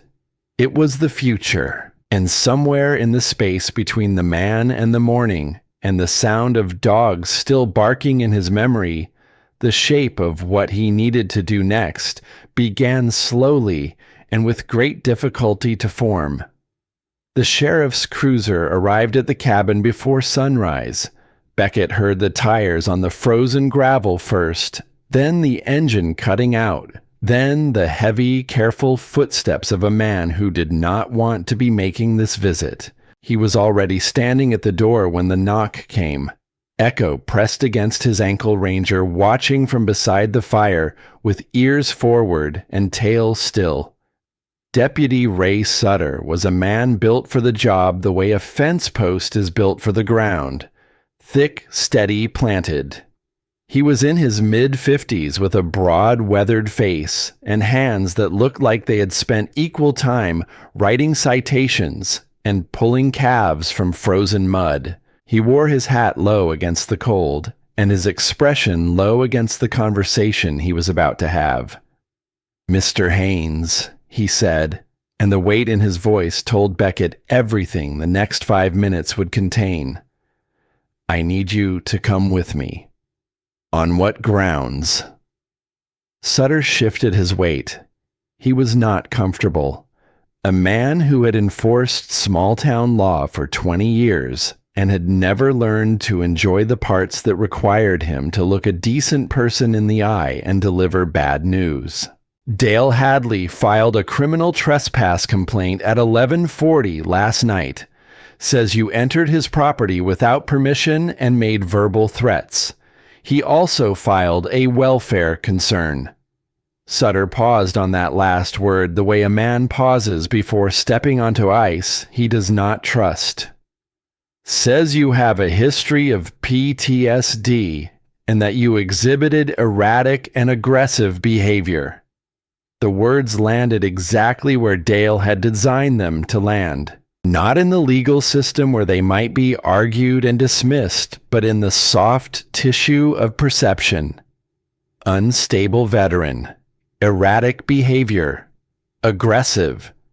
Each word chosen not for its accuracy, but for the picture it painted, the story it told before anyone had a chance to hear a different one. Beckett stood very still. He had felt this before. The moment in a mission when the ground shifts and the exit you planned is no longer there. When the rules you trained for stop applying and the only thing left is the decision you make in the next 3 seconds. "I will come with you," he said, "but those dogs stay here." Sutter looked past him into the cabin where Echo and Ranger sat side by side in the firelight. Something crossed his face, brief and unreadable, before the professional mask settled back into place. "The dogs are a separate matter. For now."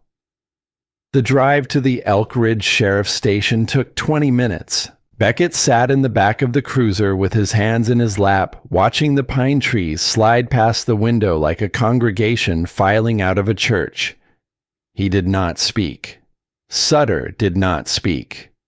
The radio crackled intermittently with dispatches from a world that was already awake and moving forward, while Beckett's world narrowed to the space between what he had seen in that building and what he could prove. The station was a small brick structure on the north side of Main Street, sandwiched between the post office and a hardware store that had not changed its window display since 1987. Inside, the air smelled of old coffee and floor wax and the particular institutional fatigue of a place where paperwork outlives the people who fill it out. They put him in a room with a metal table and 2 chairs and a window that looked out onto the parking lot. Not a cell. Not an interrogation room. A waiting room. The kind of room where a man sits while other people decide what his life is going to look like next. And that was when it hit him. Not the fear of arrest. Not the anger at Dale. Something older. Something that had been waiting for exactly this kind of silence to find him again. The room blurred. The metal table became a metal stretcher. The fluorescent light became the sun over Kandahar. The hum of the heater became the hum of a generator in a field hospital where he had sat for 9 hours with Danny's blood drying on his hands, while someone on the other side of a curtain decided whether paperwork would call it a success or a failure. His chest tightened. His breathing went shallow. His hands gripped the edge of the table, and he could feel the shaking start in his forearms and move inward, a tremor that had nothing to do with cold and everything to do with a body that remembered what the mind refused to release. He had not been able to save Danny.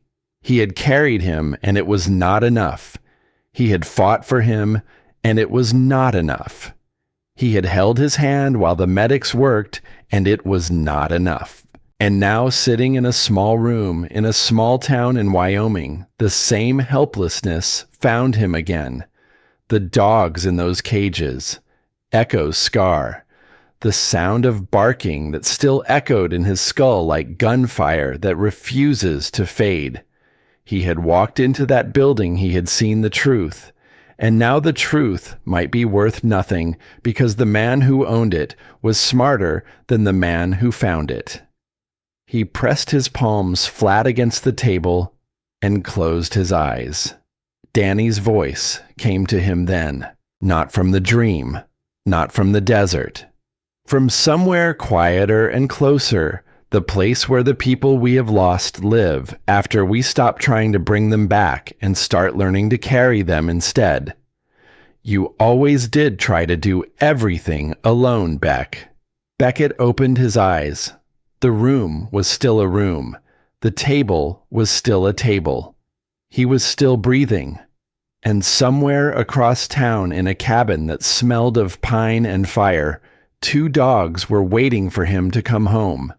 He was not alone. He had not been alone since the night he knelt in the snow and pulled a plastic bag from a frozen pipe. The door opened. Helen Marsh walked in carrying a thermos and an expression that would have made a weaker man sit up straighter. She set the thermos on the table, pulled out the second chair, and sat down across from him with the calm authority of a woman who had walked into harder rooms than this, and walked out again with her dignity intact. "I brought coffee," she said, "and I called Walter. He is pulling Echo's medical records together. Every note, every measurement, every photograph of that scar."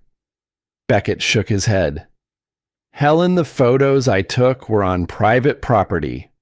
A lawyer would tear them apart." "Maybe, but Dale does not know what else we have." She leaned forward. "Listen to me. That man has been running this town like a stage play for 12 years, smiling and donating and shaking hands while God knows what happened behind those trees. But the thing about plays is they only work as long as everyone agrees to watch. The minute someone walks behind the curtain, it all falls apart. She reached across the table and placed her hand on his forearm. Her grip was firm.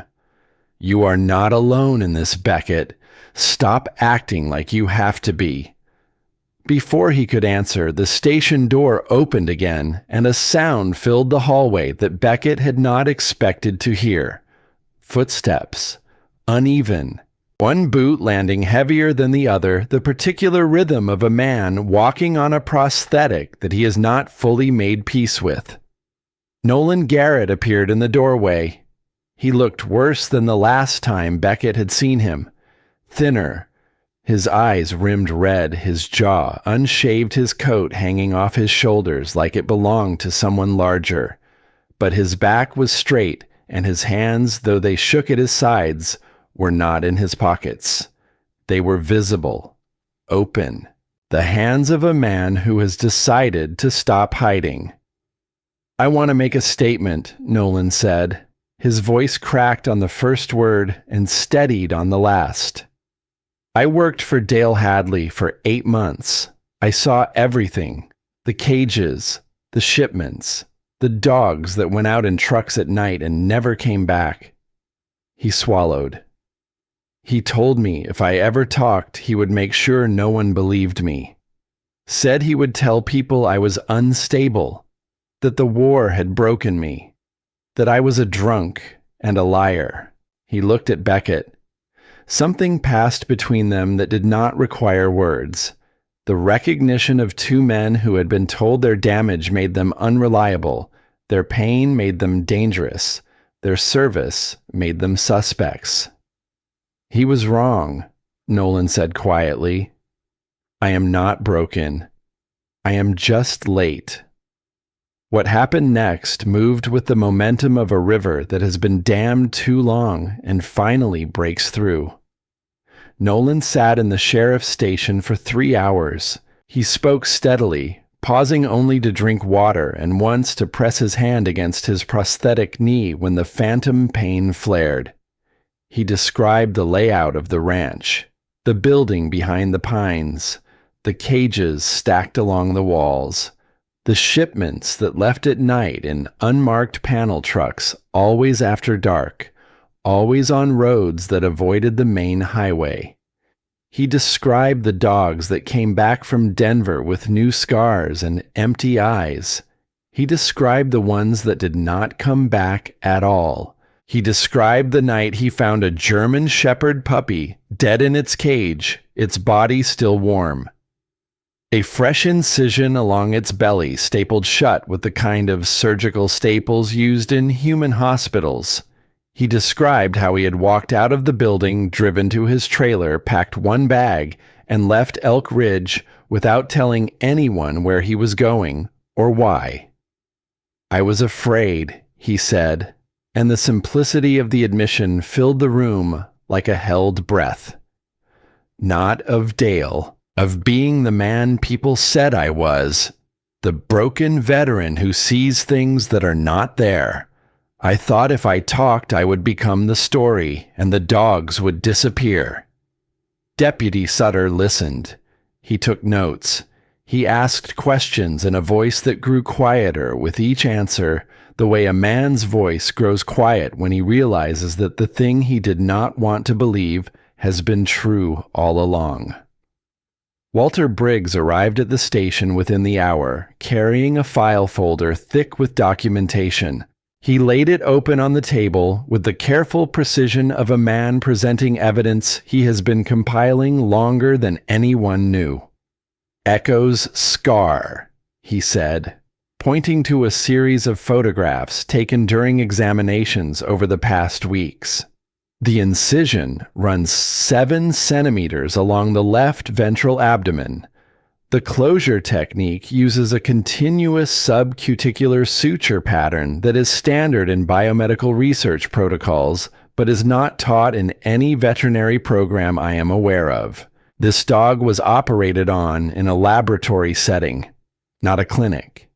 He turned the page. "I also pulled records from my own files. Over the past 3 years, I have treated 4 dogs that were purchased from Hadley K9 Ranch by local families. 3 of them presented with unexplained surgical scarring within months of purchase. 1 died of complications I could not explain at the time. He paused. I can explain them now. Helen had not been idle. In the hours since dawn, she had done what Helen Marsh did better than anyone in Elk Ridge. She talked to people, not with accusations or drama, but with the quiet, persistent gravity of a woman who has earned trust by showing up every day for 30 years, pumping gas and making coffee and listening to the troubles of every person who walked through her door. She called the editor of the Elk Ridge Gazette, a woman named Pam Delaney, who had once written a 3-part series on illegal dumping in the county and was not afraid of men with lawyers. She called 2 families who had bought dogs from Dale and lost them to mysterious illnesses.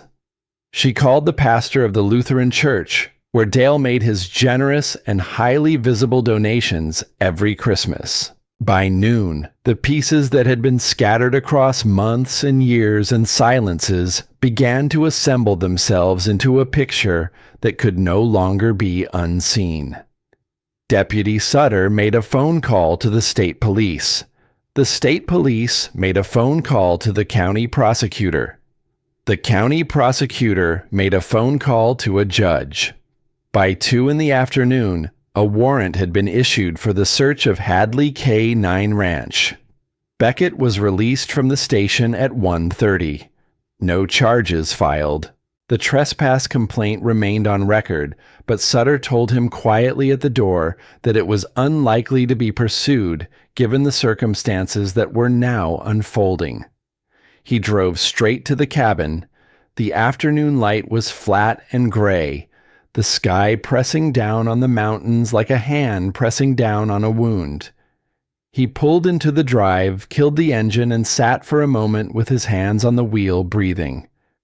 Then Echo appeared on the porch. The pup stood at the top of the steps, his tail moving in a slow, steady rhythm, his amber eyes locked on the truck with an expression that Beckett had seen only once before. On the face of a soldier watching a helicopter land in a hot zone, knowing that the sound of those rotors meant the worst was over. Beckett got out of the truck. Echo came down the steps, not running, not bounding, but walking with a calm, deliberate grace that made him look older than his months. He reached Beckett and pressed his head against the man's knee and stayed there, breathing warm, alive. Ranger exploded out of the cabin door a second later, all legs and noise and unbridled joy, circling Beckett 3 times, before collapsing against his shins in a display of devotion so enthusiastic it nearly knocked him over. Beckett knelt.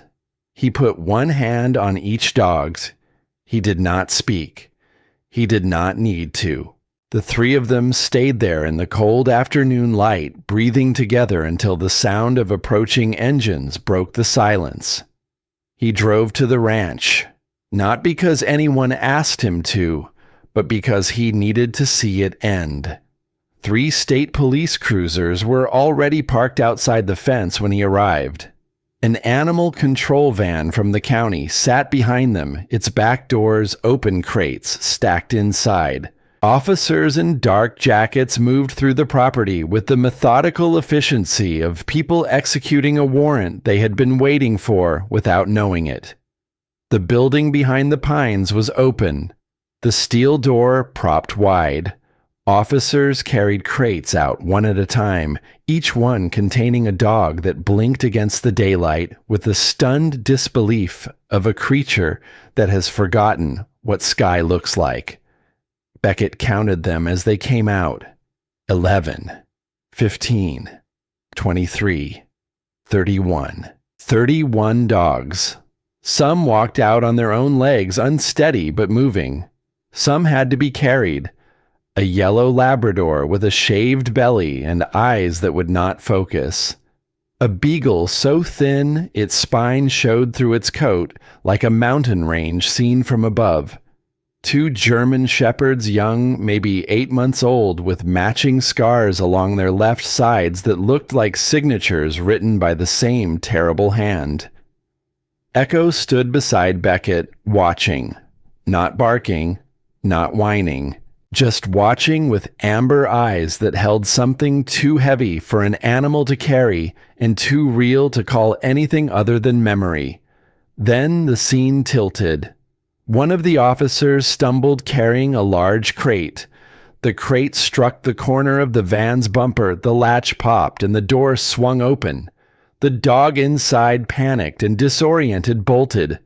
Officers shouted. A crate stack near the van shifted, tipped, and came down in a cascade of wire and metal. Echo was in the path. The sound was sharp and brief, metal striking flesh, a yelp that cut through the chaos like a knife through paper. Echo went down in the mud, a cage panel across his back legs, his body crumpling the way small bodies do when the world is suddenly too large and too fast and too careless. Beckett moved before thinking. He was across the ground in 3 strides on his knees in the churned mud, his hands finding Echo beneath the fallen cage and lifting the metal away with a strength that had nothing to do with muscle and everything to do with a terror so pure it burned through every other sensation in his body. He pulled Echo against his chest, blood on the pup's hind leg, mud on his fur. Those amber eyes open, looking up at him, frightened but present, still here, still here, still here. "You don't get to die," Beckett said, and his voice broke the way it had broken 5 months from now in a scene he had already lived. Not this time. The flash forward had arrived. The moment the story opened with the image of a man kneeling in mud with a bleeding dog and police lights painting the sky was not a future to be feared. It was a present to be survived. And Beckett was surviving it. Walter was on scene within minutes, his veterinary kit already open before he reached them. He knelt beside Beckett, examined the leg with hands that did not shake, and exhaled. Laceration, deep but clean. No fracture. He is going to be fine, Beckett. He is going to be fine. The words entered Beckett's bloodstream like oxygen after a deep dive. He pressed his forehead against Echo's and held him while Walter cleaned and wrapped the wound, and the pup's heartbeat against his chest slowed from a sprint to a walk to a steady, trusting rhythm that said everything neither of them had the language to speak. Behind them, officers led Dale Hadley out of the main house. He was not smiling. For the first time since Beckett had known him, the mask was gone. What remained beneath it was smaller than expected, a man in his 50s with thinning composure and eyes that darted between the cruisers and the cameras and the crates being loaded into the van with the frantic calculation of someone watching a structure collapse and realizing there is no exit. He has not already blocked himself. He was handcuffed beside his own mailbox beneath the sign that read, Hadley K9 Ranch, in the same faded yellow lettering that had been printed on the scrap of fabric Beckett pulled from a plastic bag on the worst night of the year. As Sutter guided Dale toward the cruiser, Dale turned his head. His eyes found Beckett across the yard. The distance between them was maybe 30 feet, but the look that crossed Dale's face traveled further than that, carrying with it the particular venom of a man who has lost not a battle, but the story he told himself about who he was. "You think you won," Dale said. His voice was low, stripped of its practiced warmth, raw now, the real thing beneath the performance. "You are just a broken soldier with 2 dogs. That is all you will ever be." Beckett did not answer. He did not need to. Echo, his leg freshly wrapped his fur, still damp with mud and blood, stood up. He stepped forward, positioning himself between Beckett and the man in handcuffs. He did not growl. He did not bark. He simply stood there, small and hurt and steady, and looked at Dale Hadley with amber eyes that held no fear. The silence that followed was louder than anything either man could have said. Sutter put Dale in the cruiser. The door closed. The engine started. The vehicle pulled away down the gravel drive past the Douglas fir, past the fence, past the sign, and onto the county road where it grew small, and then smaller, and then disappeared. Beckett sat in the mud with Echo in his lap, and Ranger pressed against his side, and the sound of 31 dogs being carried into daylight, filling the air around him like a hymn he had never heard before, but somehow already knew by heart. The courtroom in Elk Ridge was not built for spectacle. It was a modest room on the second floor of the county building with oak benches worn smooth by decades of small-town disputes and a ceiling fan that turned slowly overhead like a clock that had given up keeping accurate time. But on the morning Dale Hadley stood before Judge Patricia Woolsey to hear the charges read aloud, every seat was taken, and a line stretched down the staircase and out the front door into the April rain. They came from across the county. Ranchers who had bought dogs from Dale and buried them months later without understanding why. Families who had seen the Gazette article and recognized the name printed beneath a photograph they had once trusted. Elderly couples who had sat beside Dale in church pews and shaken his hand at Christmas and now carried the particular shame of people who had looked directly at something wrong and called it respectable. Helen Marsh sat in the second row, her gray gold hair pinned beneath a dark blue scarf, her hands folded in her lap with the stillness of a woman who had waited 6 years to see a certain kind of man held accountable and was not going to miss a syllable of it. Walter Briggs sat beside her, his veterinary files in a leather case on his knees, his silver hair combed for the first time in Beckett's memory. Nolan Garrett sat at the end of the row, his jaw tight, his prosthetic legs stretched into the aisle because the benches did not allow room for a man to sit comfortably when half of him was made of titanium and the other half was made of resolve. Beckett did not sit. He stood at the back of the room with his arms crossed and watched Dale Hadley enter through a side door in a navy suit that still fit well. His silver hair still swept back his posture, still carrying the muscle memory of a man accustomed to being the most important person in any room he occupied. But the smile was gone. Whatever engine had powered it for 12 years had finally run out of fuel. The charges took 4 minutes to read. Criminal animal cruelty, 31 counts. Operation of an unlicensed animal testing facility. Fraud. Falsification of veterinary health certificates. Tax evasion on unreported income exceeding $400,000 across 4 fiscal years. Conspiracy to transport animals across state lines for the purpose of illegal biomedical experimentation.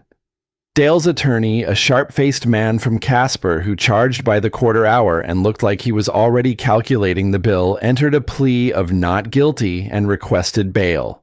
Judge Woolsey, a woman in her 60s with steel gray hair and the expression of someone who had heard every excuse the human mouth could manufacture and had stopped being impressed roughly 20 years ago, set bail at $200,000 and ordered Dale's passport surrendered.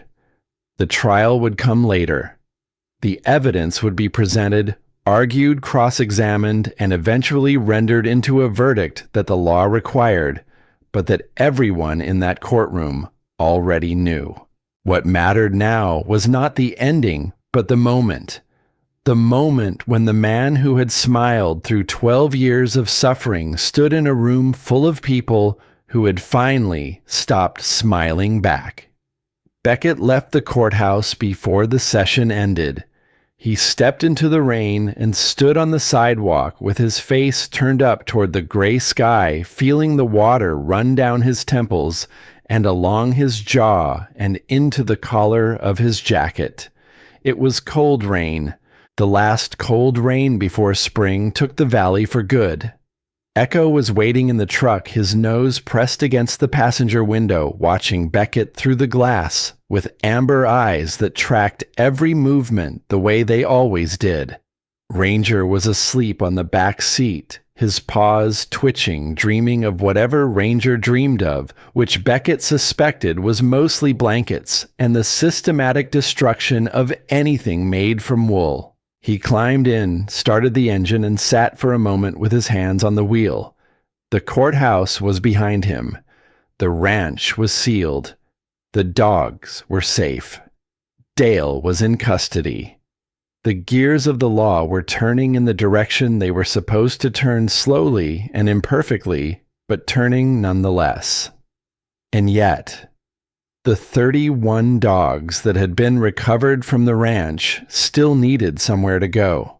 Catherine Price from the Mountain West Animal Welfare Coalition had returned to Elk Ridge 2 days after the arrest, this time with a team and a transport van and a proposal that she presented over coffee at Echo's place, with the crisp efficiency of a woman who had solved this kind of problem dozens of times before.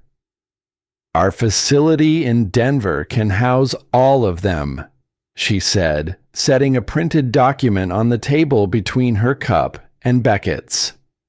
Climate-controlled kennels, 24-hour veterinary access, behavioral rehabilitation specialists, adoption placement within 60 to 90 days. She paused. "It is the best outcome for the animals, Mr. Haynes, by any measurable standard." Beckett read the document. It was thorough, professional, every detail accounted for, every contingency addressed, the kind of plan that looks perfect on paper because paper does not have a heartbeat. "Any measurable standard," he repeated. "Yes. What about the ones you cannot measure?" Catherine tilted her head. "These dogs spent months in wire cages in a dark building. Before that, some of them lived on this land. They know the smell of these pines. They know the sound of this creek. You are offering them climate control. I am asking whether anyone has offered them ground." Helen, sitting at the counter with a dish towel over her shoulder, said nothing. But she looked at Beckett with an expression that he had come to recognize over the past months, the expression she wore when someone said the thing she had been thinking, but had not yet found the words for. Catherine studied him. She was quiet for longer than Beckett expected.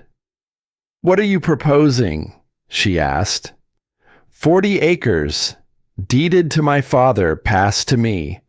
I have a veterinarian who has been treating these dogs since January. I have volunteers who know what it means to rebuild something that was broken because they have done it with their own lives.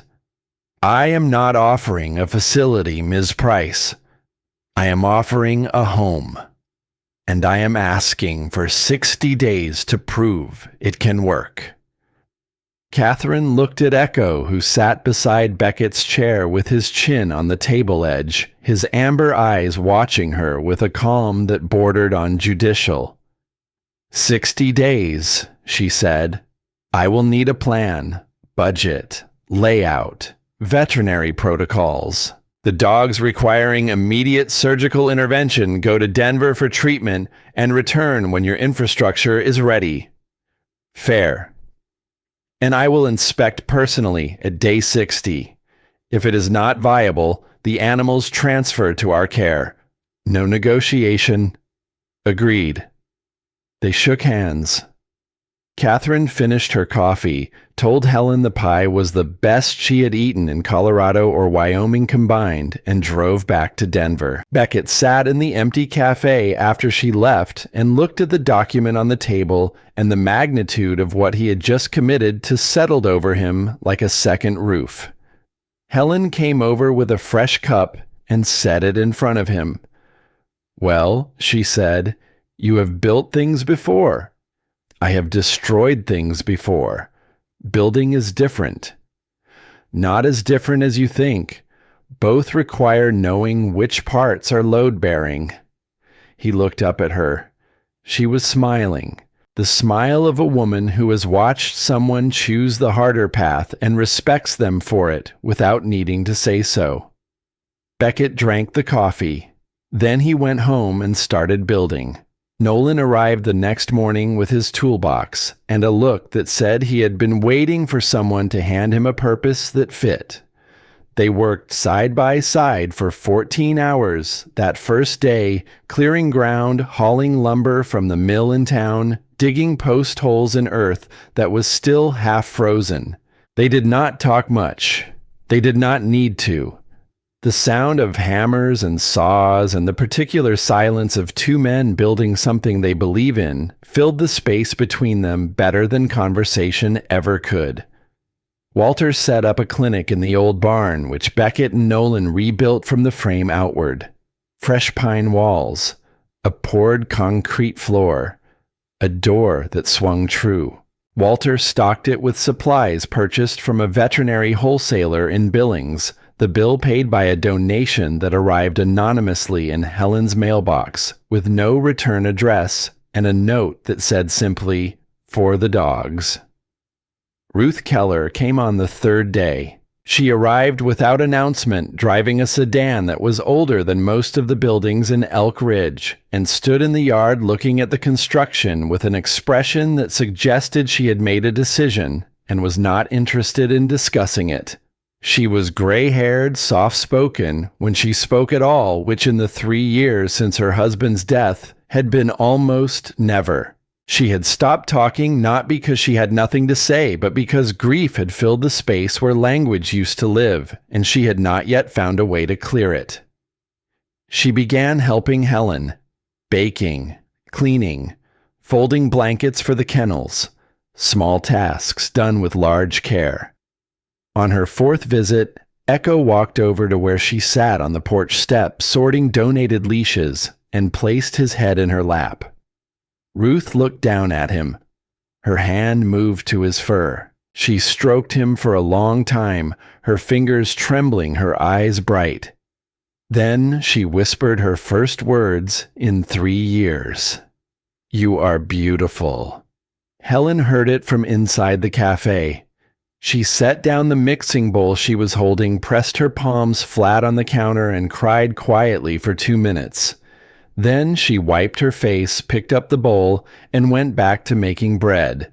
That was how Helen Marsh processed miracles. She acknowledged them, then she returned to the work of making sure there would be something warm to eat when the miracle was over. By late April, 14 dogs had returned from Denver and were living on the property. The pasture behind the cabin turned green in widening patches. Beckett built a trail through the woods along the creek wide enough for a person and a dog to walk side by side, and he walked it every morning at dawn with Echo and Ranger, while the mist still hung between the trees like curtains not yet drawn. Then, on a Sunday afternoon in May, when the cafe was full and the sunlight poured through the windows in wide golden sheets, a girl walked through the door. Mia Calloway was 8 years old, slender and pale, with fine golden hair tied with a pink ribbon.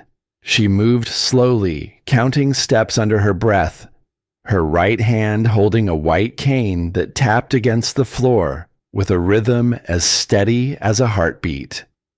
Her mother walked beside her, tall and freckled, carrying the particular tiredness of a woman whose love for her child operates at a frequency that does not allow rest. Helen knelt beside them. "Would you like some cocoa, sweetheart?" Mia smiled. It was shy and radiant at the same time. "Yes, please. My name is Mia. Mama said this is where the magic dogs live."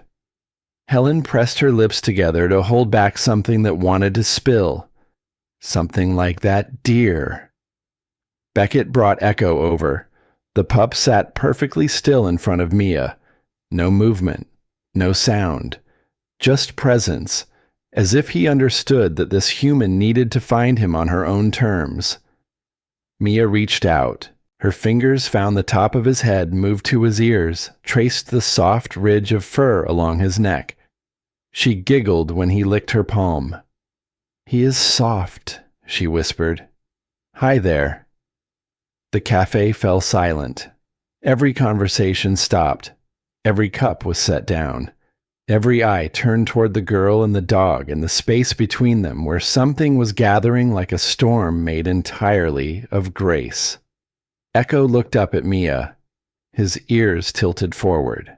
His amber eyes held her face with a focus that was not trained and not instinctive, but something else entirely. Something that the people in that room would spend years trying to name and never quite succeed. From deep in his chest came a sound, low, trembling, shaped with the effort of a creature pushing beyond every boundary of its nature to reach across the space between species and touch something human. "Hi," Mia gasped. Her hands flew to her mouth. Tears ran from beneath her closed eyelids, bright in the afternoon light. Her mother covered her face and wept. Helen gripped Beckett's arm hard enough to leave marks. Beckett knelt beside the girl.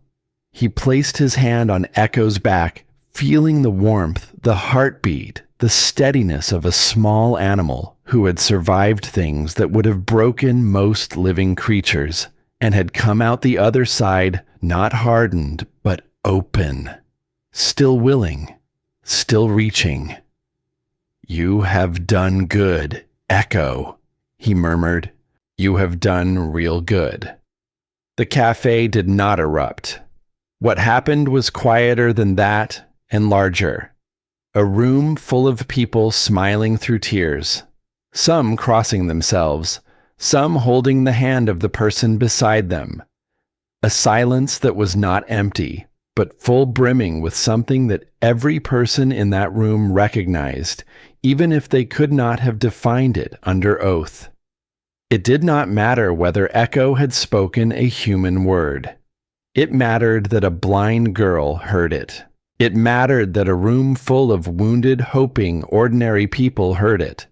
It mattered that in a town that had learned the hard way how easily goodness can be counterfeited, something genuine had finally arrived and asked for nothing in return. Summer came to Wyoming the way forgiveness arrives in the human heart. Not all at once, in slow, accumulating gestures of warmth that eventually become impossible to deny. The sanctuary was alive. 18 dogs roamed the pastures, chasing each other through tall grass, sleeping in patches of sun, greeting every visitor with the hesitant but growing trust of creatures, learning that not every hand means harm.